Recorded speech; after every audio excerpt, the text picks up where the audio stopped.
నిత్యావసర వస్తువుల ధరల పెరుగుదలపై వాయిదా తీర్మానానికి పట్టుబడితే తమను సస్పెండ్ చేశారని టీడీపీ ఎమ్మెల్యే నిమ్మల రామానాయుడు ఆరోపించారు. నిత్యావసర వస్తువుల ధరల రేట్లు పెంచి పేదల జేబులకు జగన్ చిల్లు పెడుతున్నారని విమర్శించారు. చెత్త మీద కూడా పన్ను వేసిన ప్రభుత్వం వైసీపీ అంటూ దుయ్యబట్టారు. గతంలో తమ ప్రభుత్వం ఉన్న సమయంలో పేదలకు 6 రకాల సరుకులు పంపిణీ చేసేవాళ్లమని, కానీ జగన్ సర్కార్ కేంద్రం నుంచి వస్తున్న బియ్యాన్ని సైతం ఆపేసిందన్నారు నిమ్మల రామానాయుడు.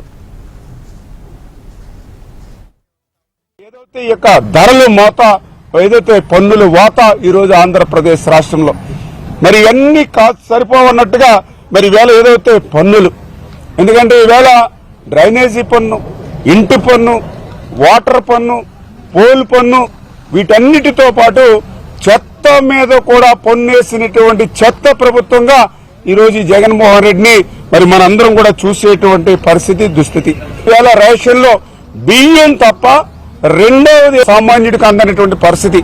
గతంలో తెలుగుదేశం ప్రభుత్వ హయాంలో బియ్యంతో పాటుగా కందిపప్పు, పంచదార, ఆయిల్ ప్యాకెట్, చింతపండు ఇట్లా 6 రకాలైనటువంటి నిత్యావసర సరుకులు సగం ధరకి సామాన్యుడికి అందించినటువంటి పరిస్థితి. కానీ ఈరోజు ఈ ప్రభుత్వం వచ్చిన తర్వాత కేంద్రం ఇచ్చేటువంటి ఉచిత బియ్యాన్ని ఎగ్గొట్టారు. కోవిడ్ టైంలో మరి అదనంగా ఇచ్చేటువంటి నిత్యావసరాలు కూడా ఒక్కడి కూడా ఈరోజు రేషన్ షాపుల ద్వారా ఇవ్వకుండా పేదల కడుపు కొడుతున్నటువంటి పరిస్థితి, దుస్థితి మనందరం కూడా చూస్తూ ఉన్నాం.